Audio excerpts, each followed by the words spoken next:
നമസ്കാരം, നമ്മുടെ ചാനലിലേക്ക് എല്ലാവർക്കും സ്വാഗതം. അതേപോലെ തന്നെ നമുക്ക് ഏറ്റവും നമ്മൾ ആഗ്രഹിച്ച് ഇഷ്ടപ്പെട്ട ഓണക്കാലം എന്താ നമ്മളിലേക്ക് എത്തിയിരിക്കുകയാണ്.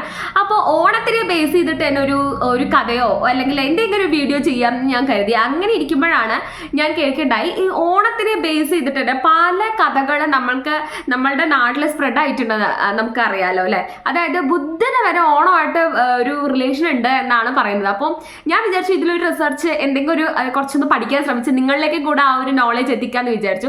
സോ ഇന്ന് നമ്മൾ പറയാൻ പോകുന്നത് ഓണത്തിനെ ബേസ് ചെയ്തിട്ടുള്ള ഒന്ന് രണ്ട് കാര്യങ്ങളാണ് കേട്ടോ. അതിൽ ആദ്യം തന്നെ വരുന്നത് മഹാബലി തമ്പുരാന്റെ കഥയാണ്. അപ്പോൾ നമ്മൾക്ക് എല്ലാവർക്കും അറിയാം ഓണം എന്ന് പറഞ്ഞാൽ എന്താ വെച്ചാൽ മഹാബലി തമ്പുരാൻ നമ്മളെ എല്ലാവരും കാണാൻ വരുന്നു എന്നുള്ളൊരു സങ്കല്പമാണ്. അതായത് തൻ്റെ പ്രജകളെ കാണാൻ വരുന്നു എന്നുള്ള സങ്കല്പമാണ് സത്യം പറഞ്ഞു കഴിഞ്ഞാൽ ഓണം എന്ന് പറയുന്നതിനെ തന്നെ നമ്മൾ ബേസ് ചെയ്യുന്നത്. അതിനായി ആ കർക്കിടക മാസത്തെ ബുദ്ധിമുട്ടുകളും കാര്യങ്ങളും എല്ലാം കഴിഞ്ഞ് ചിങ്ങം പുലരിയിൽ നമ്മൾ പൂവൊക്കെ ഇട്ട് മഹാബലി തമ്പുരാനെ വരവേൽക്കാനുള്ള എല്ലാ കാര്യങ്ങളും നമ്മൾ എല്ലാ വീടുകളിലും ചെയ്യുന്നതാണ്. അപ്പൊ എന്താണ് ഈ മാവേലി തമ്പുരാന്റെ കഥ അല്ലെങ്കിൽ മഹാബലി രാജാവ് ആരായിരുന്നു എന്നുള്ളൊരു സ്റ്റോറി നമുക്ക് ഫസ്റ്റ് നോക്കാം. അപ്പൊ അധികം വൈകിപ്പിക്കാതെ നമുക്ക് കഥയിലേക്ക് കടക്കാം. അപ്പോൾ അപ്പൂപ്പൻ താടിയിലേക്ക് ഏവർക്കും സ്വാഗതം. ചാനൽ ഒന്ന് എല്ലാവർക്കും ഒന്ന് ഷെയർ ചെയ്യുക, സബ്സ്ക്രൈബ് ചെയ്യുക, സപ്പോർട്ട് ചെയ്യുക. ആൻഡ് നിങ്ങളുടെ ഒരു സപ്പോർട്ടാണ് എൻ്റെ ചാനലിലെ ഗ്രോത്തിന് ഏറ്റവും കൂടുതൽ അത്യാവശ്യം. സോ നമുക്ക് കഥയിലേക്ക് കടക്കാം. മഹാബലി എന്നൊരു അസുര രാജാവിനെയാണ് ഇന്ന് നമ്മൾ മാവേലി തമ്പുരാൻ എന്നൊക്കെ അദ്ദേഹത്തിന്റെ പ്രജകൾ അദ്ദേഹത്തെ വിശേഷിപ്പിക്കുന്നത് കേട്ടോ. അപ്പൊ മഹാബലിയുടെ മുത്തച്ഛനായിരുന്നു പ്രഹ്ലാദൻ. അതേപോലെ തന്നെ ഗുരു ആയിരുന്നു ശുക്രാചാര്യൻ. ഈ മുത്തച്ഛൻ നിന്നും അതേപോലെ തന്നെ ഗുരുവിൽ നിന്നായിരുന്നു വേദത്തിലും അദ്ദേഹം ഒരുപാട് പാണ്ഡിത്യം നേടിയിട്ടുണ്ട്. സർവ്വ കലകളിലും അതേപോലെ തന്നെ സർവ്വ അഭ്യാസങ്ങളിലും അദ്ദേഹം ഒരുപാട് പാണ്ഡിത്യം നേടിയിട്ടുണ്ട് കേട്ടോ. അതേപോലെ അസുരനായ രാജാവ് ഭരിച്ച ആ രാജ്യം എന്ന് പറയുന്നത് സ്വർഗ്ഗതുല്യമായിരുന്നു. അദ്ദേഹത്തിന്റെ പ്രജകൾക്കൊക്കെ അദ്ദേഹത്തിന് ഒരുപാട് ഇഷ്ടമായിരുന്നു. അതേപോലെ തന്നെ നമ്മൾ ഈ പാട്ട് പാടുന്ന പോലെ തന്നെ മാവേലി നാടു വാണിടും കാലം മനുഷ്യരെല്ലാവരും ഒന്നുപോലെ. അതേപോലെ തന്നെ കള്ളവുമില്ല, ചതിയുമില്ല, എള്ളോളമില്ല, പൊളിവചനം. അതായിരുന്നു ശരിക്കും പറഞ്ഞാൽ മാവേലിയുടെ നാട് എന്ന് പറയുന്നത്. എല്ലാ പ്രജകൾക്കും അദ്ദേഹത്തിൽ ഭയങ്കര സ്നേഹവും അതേപോലെ തന്നെ വലിയൊരു ഇഷ്ടവും അദ്ദേഹത്തിനോട് ഒരുപാട് ബഹുമാനവും അദ്ദേഹത്തോടുണ്ടായിരുന്നു. അങ്ങനെ വളരെ ശാന്തവും സമാധാനവുമായ ഒരു ഭരണകാലമായിരുന്നു മഹാബലി തമ്പുരാന്റെ ഭരണകാലം എന്ന് പറയുന്നത്. അങ്ങനെ ഇരിക്കുകയാണ് കാര്യങ്ങളൊക്കെ നല്ല സ്മൂത്തായി പോയിരിക്കുന്ന സമയത്താണ് അദ്ദേഹത്തിന് ഒരു തീരുമാനം ഉണ്ടായത്. നമുക്ക് ബ്രഹ്മാവിനെ പ്രീതിപ്പെടുത്തി വരം മേടിക്കണം, അതുകൊണ്ട് തന്നെ ബ്രഹ്മാവിനെ തപസ് ചെയ്യണം, പ്രീതിപ്പെടുത്താൻ വേണ്ടി തപസ് ചെയ്യണം എന്നുള്ളൊരു തീരുമാനം അദ്ദേഹം എടുക്കുകയുണ്ടായി.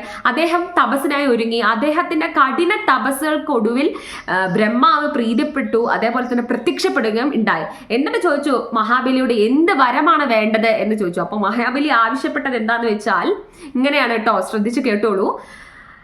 അസുരന്മാരിലും എത്രയോ നല്ല ആൾക്കാരുണ്ട്, അതേപോലെ തന്നെ നല്ല രാജാവുണ്ട്, നല്ല മനുഷ്യന്മാരുണ്ട് എന്നുള്ളത് എനിക്ക് തെളിയിക്കണം. അതുകൊണ്ട് തന്നെ എനിക്ക് സ്വർഗം ഭരിക്കുന്ന ഇന്ദ്രന് സമാനമായ ശക്തി എനിക്ക് നൽകണം എന്നായിരുന്നു ബ്രഹ്മാവിനോട് അദ്ദേഹം ആവശ്യപ്പെട്ട വരം.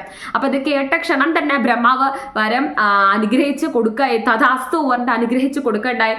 അതിനുശേഷം അദ്ദേഹം 3 ലോകങ്ങളും അദ്ദേഹത്തിന്റെ ശക്തി, അതായത് അദ്ദേഹത്തിന്റെ ഗുരു എന്ന് പറയുന്നത് ശുക്രാചാര്യരാട്ടോ. ശുക്രാചാര്യരുടെ കീഴിൽ വിദ്യ അഭ്യസിച്ച ആളാണ് അദ്ദേഹം. അതേപോലെ തന്നെ എല്ലാ കലകളിലും എല്ലാ കഴിവുകളിലും അദ്ദേഹത്തിന്റെ മുൻപന്തിയിൽ തന്നെയാണ് സ്ഥാനം. അദ്ദേഹത്തിന്റെ സ്വഭാവവും അതേപോലെ തന്നെയാണ്. അതുകൊണ്ടാണല്ലോ പ്രജകൾ അദ്ദേഹത്തെ സ്നേഹമുള്ളതും അതേപോലെ തന്നെ ബഹുമാനം കൊടുക്കുന്ന ഒരു രാജാവായി. ഈ ഒരു അസുരനായിട്ടും കൂടെ പ്രജകൾ അങ്ങനെ അദ്ദേഹത്തെ കാണണമെന്നുണ്ടെങ്കിൽ അദ്ദേഹത്തിന്റെ ഒരു സ്വഭാവവും അദ്ദേഹത്തിന്റെ കഴിവും കൊണ്ടാണ് കേട്ടോ.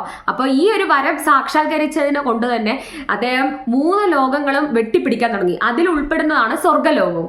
അങ്ങനെ സ്വർഗ്ഗലോകം വരെ കീഴ്പ്പെടുത്തി നമ്മുടെ മഹാബലി തമ്പുരാൻ മുന്നോട്ട് പോയിക്കൊണ്ടിരിക്കുമ്പോൾ അദ്ദേഹത്തിന്റെ ഗുരുവായ ശുക്രാചാര്യർ പറഞ്ഞു വളരെ നല്ലത്. അദ്ദേഹത്തിന്റെ ശുക്രാചാര്യരുടെ ശിഷ്യനാണല്ലോ നമ്മുടെ മഹാബലി തമ്പുരാൻ. അപ്പോൾ ശുക്രാചാര്യൻ പറയണ്ടായി, നീ വളരെ നന്നായിട്ടാണ് മുന്നോട്ട് പോയിക്കൊണ്ടിരിക്കുന്നത്. പ്രജകൾ 3 ലോകത്തിലെയും പ്രജകൾ നിന്നിൽ വളരെ സന്തുഷ്ടരാണ്. നിന്റെ ഭരണത്തിൽ വളരെ അവര് സന്തോഷത്തോടു കൂടിയാണ്, നിന്നെ വളരെ ബഹുമാനത്തോടു കൂടിയാണ് അവർ നിന്നെ കാണുന്നത്. അതുകൊണ്ട് നിനക്കിത് എക്കാലവും നിലനിർത്തണം എന്നുണ്ടെങ്കിൽ നീ 100 അശ്വമേധ യാഗങ്ങൾ നടത്തണം.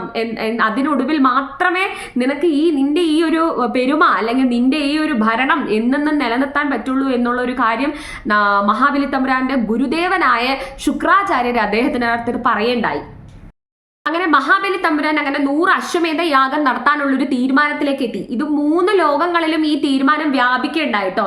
അപ്പൊ ഇതും കൂടെ കേട്ടപ്പോൾ നമ്മുടെ ഇന്ദ്രദേവന്, അതായത് സ്വർഗത്തിന്റെ രാജാവായിരുന്ന ഇന്ദ്രദേവന് ഒരു ഇരിക്കപ്പുറതി ഇല്ലാത്തൊരു അവസ്ഥയായി. അതായത് എന്താന്ന് വെച്ച് കഴിഞ്ഞാൽ സ്വർഗം കൂടെ കൈയടക്കി 3 ലോകത്തിലെയും ജനങ്ങള് ഇത് മഹാബലി തമ്പുരാന്റെ ഭരണത്തിൽ വളരെയധികം സന്തുഷ്ടനാണ്. അതുകൊണ്ട് തന്നെ ഇനി ഇന്ദ്രന്റെ എല്ലാം ക്ഷയിച്ച് ഇന്ദ്രൻ ആരാലും ബഹുമാനിക്കപ്പെടാത്ത ഒരു വ്യക്തി ആവുമോ എന്നുള്ളൊരു ഭയം ഇന്ദ്രദേവനിലേക്ക് എത്തേണ്ടായി. അങ്ങനെ ഇന്ദ്രദേവൻ ഈ ഒരുപാട് സങ്കടപ്പെട്ട് അദ്ദേഹം തീരുമാനിച്ചു അദ്ദേഹത്തിന്റെ ഈ സങ്കടങ്ങളെല്ലാം അദ്ദേഹത്തിന്റെ മാതാവായ അതിഥി ദേവിയെ അറിയിക്കാം എന്നുള്ളത്. അങ്ങനെ അതിഥി ദേവിയോട് പോയി സാഷ്ടാംഗം പ്രണമിച്ച് അദ്ദേഹത്തിന്റെ വിഷമങ്ങളും അദ്ദേഹം അനുഭവിക്കുന്ന ദുഃഖങ്ങളും എല്ലാം അതിഥി ദേവിയുടെ അടുത്ത് പറയണ്ടായി. അപ്പൊ അതിഥി ദേവി ഇത് കേട്ട ബാധി എല്ലാം, അതായത് അതിഥി ദേവിക്ക് മനസ്സിലായി കാര്യങ്ങളെല്ലാം ഇതായി പോവാണ്, വഴിതെറ്റി പോവാണ്. തന്റെ മകനെ ആരും ആദരിക്കില്ല, ബഹുമാനിക്കില്ല, അതേപോലെ തന്നെ രാജാവായിരുന്നു എന്നുള്ളൊരു ബഹുമാനം പോലും തന്റെ മകനെ കിട്ടില്ല എന്ന് മനസ്സിലായ അതിഥി ദേവി നേരെ മഹാവിഷ്ണുവിനെ തപസ് ചെയ്യാൻ പോകണ്ടേ. കഠിന തപസ്സിന് ശേഷം മഹാവിഷ്ണു അതിഥി ദേവിയുടെ മുന്നിൽ പ്രത്യക്ഷപ്പെടുണ്ടായി. അങ്ങനെ അതിഥി ദേവിക്ക് മുന്നിൽ മഹാവിഷ്ണു പ്രത്യക്ഷപ്പെട്ട സമയത്ത് അതിഥി ദേവി ഇതാ വരം ചോദിക്കാനായി നിൽക്കുന്നു. എന്തായിരുന്നു അതിഥി ദേവി ചോദിച്ച വരം നിങ്ങൾക്കറിയാമോ? എന്താണെന്ന് വെച്ചാൽ മഹാബലി തമ്പുരാനെ നിഗ്രഹിക്കണം. അതായിരുന്നു അതിഥി ദേവി മഹാവിഷ്ണുവിനോട് ചോദിച്ച ഏറ്റവും വലിയൊരു വരം. അപ്പോൾ മഹാവിഷ്ണു നമ്മുടെ മഹാബലി തമ്പുരാനും മഹാവിഷ്ണുവിടെ വളരെ വലിയൊരു ഭക്തനായിരുന്നു കേട്ടോ. അപ്പോൾ മഹാവിഷ്ണു പറഞ്ഞു ഇത് സാധ്യമല്ല. കാരണം എന്താണെന്ന് വെച്ച് കഴിഞ്ഞാൽ അദ്ദേഹം എന്ന് പറയുന്നത് വളരെ നല്ലൊരു വ്യക്തിയാണ്, അതിലുപരി നല്ലൊരു രാജാവാണ്. അദ്ദേഹത്തിനെ പറ്റി ആർക്കും മോശം പറയാനില്ല. ത്രിലോകങ്ങളിലുള്ള ജനങ്ങളും അദ്ദേഹത്തിൽ വളരെ സന്തുഷ്ടരാണ്. അദ്ദേഹം സൽക്കർമ്മങ്ങൾ ചെയ്യുന്ന വ്യക്തിയാണ്. ഗണത്തിൽ ഇതിൽ പിറന്നുവെങ്കിൽ കൂടെ അദ്ദേഹം വളരെ നല്ലൊരു വ്യക്തിയാണ്. അദ്ദേഹത്തിന് ഒരു കാരണവുമില്ലാതെ എനിക്ക് നിഗ്രഹിക്കാൻ പറ്റില്ല എന്നുള്ളൊരു കാര്യം മഹാവിഷ്ണു അതിഥി ദേവിയെ അറിയിക്കേണ്ടായി. അപ്പൊ അതിഥി ദേവി തിരിച്ചു പറഞ്ഞു അതായത് മഹാബലി തമ്പുരാൻ വളരെ നല്ല മനുഷ്യനാണ്. 100 അശ്വമേധ യാഗത്തിന് ശേഷം ത്രിലോകങ്ങളിലുള്ള ഭരണം അസുരന്മാരുടെ കയ്യിൽ ചെന്ന് പെട്ട് കഴിഞ്ഞു കഴിഞ്ഞാൽ മഹാബലിയുടെ കാലം കഴിഞ്ഞാലും ഇനി വരുന്ന അസുരന്മാരും നല്ലവരായിക്കൊള്ളണം എന്നില്ല. ലോകനാശമായിരിക്കും ഇങ്ങനെ നല്ലവരല്ലാത്ത രാജാക്കന്മാർ വന്ന് ത്രിലോകങ്ങളെ ഭരിക്കുമ്പോൾ പറ്റുന്നത് എന്നുള്ളത് അതിഥി ദേവി മഹാവിഷ്ണുവിൻ്റെ അടുത്ത് സൂചിപ്പിക്കുകയുണ്ടായി. അതിഥി ദേവിയിൽ നിന്നും ഈ സങ്കടം കേട്ട മഹാവിഷ്ണു അതിഥി ദേവിക്ക് ഒരു വാക്ക് കൊടുക്കണ്ടായി. 100 അശ്വമേധ യാഗം പൂർത്തിയാവുന്നതിന് മുൻപ് ഞാൻ ആ അശ്വമേധ യാഗം തടഞ്ഞോളാം, അതേപോലെ തന്നെ മഹാബലി രാജാവിനെ മുന്നോട്ട് പോവാൻ ഞാൻ തടസ്സം നിന്നോളാം എന്നുള്ളത് മഹാവിഷ്ണു അതിഥി ദേവിക്ക് വാക്ക് കൊടുക്കേണ്ടായി. അങ്ങനെ മഹാവിഷ്ണു അതായത് മഹാബലി തമ്പുരാന്റെ 99ാമത്തെ അശ്വമേധ യാഗം പൂർത്തിയാവുന്നതിന് മുൻപ് അദ്ദേഹത്തിന്റെ മുന്നിൽ എത്തുകയാണ് ഉണ്ടായത്. അപ്പോൾ ഇങ്ങനെയാണ് നമ്മുടെ മഹാവിഷ്ണുവിന്റെ 5ാമത്തെ അവതാരം ജനിക്കുന്നത്. അതായത് അതിഥി ദേവിയുടെ മകനായി ജനിക്കുന്ന വാമനനാണ് മഹാവിഷ്ണുവിന്റെ 5ാമത്തെ അവതാരം. ഭഗവാൻ വാമന അവതാരത്തിലാണ് മഹാബലിയുടെ മുന്നിൽ, അതായത് അദ്ദേഹത്തിന്റെ 99ാമത്തെ അശ്വമേധ യാഗം നടന്നുകൊണ്ടിരിക്കുന്ന സമയത്ത് വാമന അവതാരം എടുത്തിട്ടാണ് മഹാബലി തമ്പുരാന് മുന്നിൽ പ്രത്യക്ഷപ്പെടുന്നത്. വാമനൻ എന്ന് പറയുമ്പോൾ തന്നെ നമുക്കറിയാം ഒരു കുഞ്ഞ് ബ്രാഹ്മണ പയ്യനാണ്. അദ്ദേഹം വളരെ ചെറുതായ ഹൈറ്റൊക്കെ കുറവായ ഒരു ബ്രാഹ്മണനായ ഒരു പയ്യനായിരുന്നു. അങ്ങനെയാണ് വേദങ്ങളിൽ വാമനനെ നമ്മൾ അത് വിശേഷിപ്പിക്കുന്നത്. ഒരു ചെറിയ ബ്രാഹ്മണൻ, ഹൈറ്റൊന്നും ഇല്ലാത്ത, ഉയരം വളരെ കുറവായ ഒരു ചെറിയ ബ്രാഹ്മണനായിട്ടാണ്, പയ്യൻ ആയിട്ടാണ് വാമനനെ നമ്മൾ വിശേഷിപ്പിക്കുന്നത്. അപ്പോൾ അങ്ങനെ യാഗം നടന്നുകൊണ്ടിരിക്കുന്ന സമയത്ത്, അതായത് 100ാമത്തെ അശ്വമേധ യാഗത്തിന് തുടക്കം കുറിച്ച് നിൽക്കുന്ന സമയത്താണ് വാമനൻ മഹാബലിയുടെ മുന്നിൽ പ്രത്യക്ഷപ്പെടുന്നത്. അതായത് ഭിക്ഷ ചോദിച്ചു വരുന്ന ഒരു ബ്രാഹ്മണന്റെ ഒരു രൂപത്തിലായിരുന്നു വാമനൻ മഹാബലി തമ്പുരാന്റെ മുന്നിൽ വരുന്നത്. വാമനനെ കണ്ട ആ മാത്രയിൽ തന്നെ മഹാബലി രാജാവിന്റെ ഗുരുവായ ശുക്രാചാര്യർക്ക് മനസ്സിലായി ഇത് ഭഗവാൻ മഹാവിഷ്ണുവിന്റെ 5ാമത്തെ അവതാരമായ വാമന അവതാരമാണെന്ന് അദ്ദേഹത്തിന് മനസ്സിലായി. അദ്ദേഹം കണ്ടെത്തിയ ഈ കാര്യം നമ്മുടെ മഹാബലി തമ്പുരാനോട് പറയണ്ടായി. ആ സമയത്ത് മഹാബലി തമ്പുരാൻ എന്താണ് അദ്ദേഹത്തിന്റെ ഗുരുവിനോട് പറഞ്ഞതെന്ന് വെച്ചാൽ, ഇത് സാക്ഷാൽ മഹാവിഷ്ണു ആണെങ്കിൽ അദ്ദേഹം ചോദിക്കുന്നത് എന്തും ഞാൻ കൊടുക്കും, അത് എന്താണെങ്കിലും എൻ്റെ ജീവനാണെങ്കിൽ പോലും ഞാൻ കൊടുക്കും, കാരണം ഞാൻ അദ്ദേഹത്തിന്റെ ഏറ്റവും വലിയ ഭക്തനാണ് എന്നാണ് മഹാബലി തമ്പുരാൻ തന്റെ ഗുരുവിനോട് പറയേണ്ടായത്. അങ്ങനെ നമ്മുടെ വാമനനോട് നമ്മുടെ മഹാബലി തമ്പുരാൻ പറഞ്ഞു, എന്താണ് നിനക്ക് വേണ്ടത്, നീ ആവശ്യപ്പെടൂ എന്ന് പറഞ്ഞു. വാമനനാവട്ടെ ആകെ പറഞ്ഞത് എനിക്ക് 3 അടി മണ്ണ് മാത്രം മതി എന്നാണ് പറഞ്ഞത്. അപ്പൊ ഞാൻ നേരത്തെ പറഞ്ഞല്ലേ, വാമനനെ നമ്മുടെ വേദങ്ങളിലും അതേപോലെ തന്നെ മറ്റു പുസ്തകങ്ങളിലൊക്കെ വിശേഷിപ്പിക്കുന്നത് എങ്ങനെയാന്ന് വെച്ച് കഴിഞ്ഞാൽ ചെറിയൊരു ബ്രാഹ്മണൻ, ചെറിയ ഉയരം കമ്മിയായ ഒരു കുഞ്ഞ് ബ്രാഹ്മണൻ പയ്യനായിട്ടാണ് വാമനനെ ഇവിടെ വിശേഷിപ്പിക്കേണ്ടായ. അപ്പൊ അദ്ദേഹത്തിന് അത്ഭുതം തോന്നി, മഹാബലി തമ്പുരാന് അത്ഭുതം തോന്നി.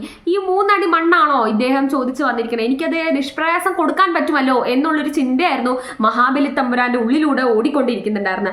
അപ്പോൾ അതിനെന്താ, തരാമല്ലോ, നീ എന്തിനാണ് അതിനെ വ്യാകുലപ്പെട്ട് ചോദിക്കുന്നത്, ഞാൻ ഉറപ്പായും തരാമല്ലോ എന്ന് പറഞ്ഞ് മഹാബലി പറഞ്ഞു, എടുത്തോളൂ, 3 അടി മണ്ണ് നീ എടുത്തോളൂ എന്ന് പറഞ്ഞ സമയം, ആ ഒരു ക്ഷണം തന്നെ മഹാബലി കാണാണ് എന്താന്ന് വെച്ച് കഴിഞ്ഞാൽ ഈ ചെറിയ പയ്യൻ വളർന്ന് വളർന്ന് വളർന്ന് വളർന്ന് വലിയൊരു മനുഷ്യനായി മാറുകയാണ്.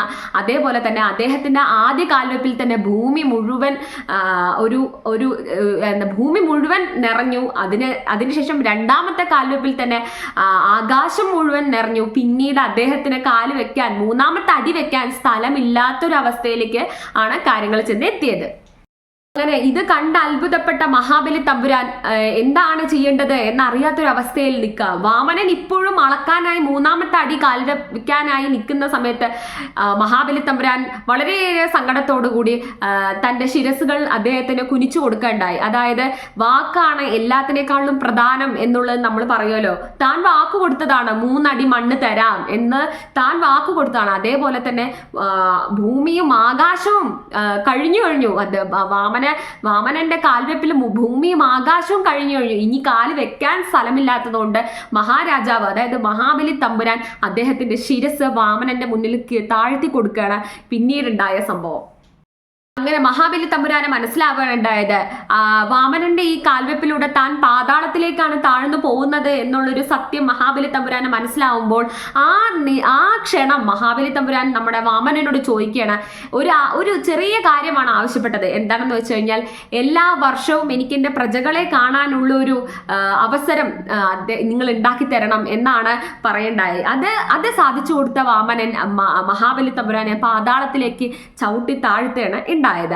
പിന്നെ ഇതാണ് നമ്മൾക്ക് എല്ലാവർക്കും അറിയുന്ന ഒരു സ്റ്റോറി എന്ന് പറയുന്നത്. പക്ഷെ ഇവിടെ ഇതിന്റെ ഒരു സ്റ്റോറിയുടെ ബാക്കി എന്താണെന്ന് വെച്ച് കഴിഞ്ഞാൽ, ശരിക്കും മഹാവിഷ്ണു ഒരിക്കലും ഭഗവാൻ മഹാവിഷ്ണു ഒരിക്കലും മഹാബലി തമ്പുരാനെ പാതാളത്തിലേക്കല്ല ചവിട്ടി താഴ്ത്തിയത്. അതായത് സ്വർഗത്തെക്കാളും മഹത്വമായ ഒരു ലോകമാണ് സുതലം എന്ന് പറയുന്നത്. ഈ സുതലത്തിന്റെ ഭടൻ തന്നെയാണ് വാമനൻ എന്നറിയപ്പെടുന്നത്. അതായത് മഹാവിഷ്ണുവിന്റെ 5ാമത്തെ അവതാരമായ വാമനനാണ് ഈ സുതലം എന്ന് പറയുന്ന സ്വർഗത്തെക്കാൾ സുന്ദരമായ ഒരു ലോകത്തിന്റെ ഭടൻ, അതായത് കാവൽ ഭടൻ എന്ന് പറയുന്ന ആ ലോകത്തിലേക്കാണ് നമ്മുടെ മഹാബലി തമ്പുരാനെ മഹാവിഷ്ണു, അതായത് ഭഗവാൻ മഹാവിഷ്ണു പറഞ്ഞു വിടേണ്ടായത്. അദ്ദേഹത്തിന് എല്ലാ സൗകര്യത്തോടു കൂടിയും അദ്ദേഹത്തിന് സുഖമായി അവിടെ താമസിക്കാനുള്ള എല്ലാ സൗകര്യവും മഹാവിഷ്ണു അവിടെ ഒരുക്കി കൊടുത്തിട്ടുണ്ട് എന്നുള്ളതാണ്. അതായത് അദ്ദേഹത്തിന്റെ സൽക്കർമ്മത്തിനുള്ളൊരു പ്രത്യുപകാരമായിട്ടാണ് മഹാബലിക്ക് വാമനൻ ഒരുക്കി കൊടുത്ത ഈ സുതലം എന്ന് പറയുന്ന ലോകം. അപ്പോൾ ഇതാണ് നമുക്ക് ഓണം എന്ന് പറയുമ്പോൾ നമുക്ക് എല്ലാവർക്കും അറിയുന്ന ഒരു കഥ എന്ന് പറയുന്നത് ഇതാണ്. അതായത് മഹാബലി തമ്പുരാനെ എങ്ങനെയാണ് വാമനൻ ഭൂമിയിലേക്ക് അല്ലെങ്കിൽ പാതാളത്തിലേക്ക്, ഭൂമിയിൽ നിന്ന് പാതാളത്തിലേക്ക് എങ്ങനെയാണ് ചവിട്ടി താഴ്ത്തിയത് എന്നുള്ളൊരു കഥയാണ് നമ്മൾക്ക് എല്ലാവർക്കും ഫേമസ് ആയിട്ട്, നമ്മുടെ കേരളത്തിൽ ഫേമസ് ആയി അറിയപ്പെട്ടിരിക്കുന്ന ഒരു കഥ പറയുന്നത് ഇതാണ്. പക്ഷെ നിങ്ങൾക്ക് അറിയാമോ, ബുദ്ധന് വരെ നമ്മുടെ ഓണവുമായിട്ടൊരു ബന്ധമുണ്ട് എന്നാണ് പറയുന്നത്. അപ്പൊ എന്താണ് ആ ബന്ധം എന്നുള്ളത് നമുക്ക് ജസ്റ്റ് നോക്കിയിട്ട് വരാം. അതായത് പണ്ടൊരു കാലത്ത് കേരളത്തിൽ ബുദ്ധമതം എന്ന് പറയുന്നത് വളരെയധികം ആൾക്കാർ ചൂസ് ചെയ്തിട്ടുണ്ടായിരുന്നത്, വളരെയധികം ആൾക്കാർ അതിലേക്ക് പോയിട്ടുണ്ടായിരുന്നു എന്നാണ് ഒരു കേൾവിയുള്ളത്. അപ്പോൾ ആ സമയത്ത് ബുദ്ധനുമായി ബന്ധപ്പെട്ട ഓണത്തിന്റെ കഥ എന്താണെന്ന് വെച്ച് കഴിഞ്ഞാൽ, ബുദ്ധന് ശ്രാവണ പദം, അതായത് ബോധോദയം ലഭിച്ചതിന് ശേഷം ശ്രാവണ പദം നേടിയത് ഈ ശ്രാവണ മാസത്തിലെ തിരുവോണ നാളിലാണ് എന്നാണ് പറയപ്പെടുന്നത്. അതുകൊണ്ട് തന്നെയാണ് നമ്മൾ തിരുവോണം എന്ന് പറയുന്നത് ബുദ്ധൻ, അതായത് ബുദ്ധിസം ഫോളോ ചെയ്യുന്ന ആൾക്കാർ ഒരുപാടധികം കൊണ്ടാടുന്നത്. അതായത് എന്താണെന്ന് വെച്ച് കഴിഞ്ഞാൽ, ബുദ്ധന് ബോധോദയം ലഭിച്ചത് ഈ ഒരു മാസത്തിലെ തിരുവോണ നാളിലാണ്. ശ്രാവണ പദത്തിലേക്ക് ബുദ്ധൻ ഉയർന്നത് ഈ ഒരു നാളിലാണ് എന്നാണ് അറിയപ്പെടുന്ന വേറൊരു കഥ. ഉള്ളൊരു കഥ എന്ന് പറയുന്നത് ചേരമാൻ പെരുമാളിനെ കുറിച്ചാണ്. അദ്ദേഹം പണ്ട് ഒരുപാട് മുമ്പ് കേരളം ഭരിച്ചിരുന്ന ഒരു നല്ല രാജാവായിരുന്നു. അദ്ദേഹം പ്രവാചകനെ കുറിച്ച് അറിയണ്ടായി, മക്കയിലേക്ക് യാത്ര പോവുകയുണ്ടായി. അതിനുശേഷം അവിടെ വെച്ച് ഇസ്ലാം മതം സ്വീകരിച്ച് തിരികെ വരുന്ന വഴി അദ്ദേഹം മരണപ്പെട്ടു എന്നുള്ളൊരു കഥ കൂടി നമ്മുടെ നാട്ടിൽ സ്പ്രെഡ് ആവുന്നുണ്ട്. അതിനുശേഷം നല്ലവനായ ആ രാജാവിനെയും നല്ലൊരു രാജാവ് പിന്നീട് പ്രജകൾ ആ രാജാവിന്റെ കാത്തിരിപ്പായി ആ കാത്തിരിപ്പാണ് പിന്നീട് ഓണം എന്നുള്ളൊരു നാളിൽ അദ്ദേഹം വരും എന്നുള്ളൊരു പ്രതീക്ഷയാണ് ഈ ഓണം നാളെ എന്നുള്ളത് കൂടെ അറിയപ്പെടുന്നുണ്ട്. ഇങ്ങനെ ഓണത്തിനെ ബേസ് ചെയ്ത് നമ്മുടെ ഈ കൊച്ചു കേരളത്തിൽ തന്നെ ഒരുപാടധികം കഥകൾ പ്രചരിപ്പിക്കുന്നുണ്ട്. അതിൽ എൻ്റെ നോട്ടീസിൽ പെട്ട ഒരു 3 കഥ അല്ലെങ്കിൽ 3 വിശ്വാസങ്ങളാണ് ഞാൻ ഈ വീഡിയോയിലൂടെ നിങ്ങളുമായിട്ട് ഷെയർ ചെയ്തിരിക്കുന്നത്. സോ നിങ്ങൾക്ക് എല്ലാവർക്കും വീഡിയോ ഇഷ്ടപ്പെട്ടു എന്ന് വിചാരിക്കുന്നു. എല്ലാവർക്കും നല്ലൊരു ഓണം നേരുന്നു. അതേപോലെ തന്നെ ചാനൽ എല്ലാവർക്കും ഷെയർ ചെയ്യുക, നിങ്ങൾ കാണുക, സബ്സ്ക്രൈബ് ചെയ്യുക. അതേപോലെ തന്നെ കമൻറ്റ്സ്, നിങ്ങളുടെ സജഷൻസ് എല്ലാം കമൻറ്റ് ബോക്സിലൂടെ അറിയിക്കുക. ആൻഡ് ഇനിയും അധികം വീഡിയോയിലൂടെ വരുന്നതായിരിക്കുമെന്ന് ഞാൻ ഉറപ്പ് തരുന്നു. നന്ദി, എല്ലാവർക്കും നമസ്കാരം.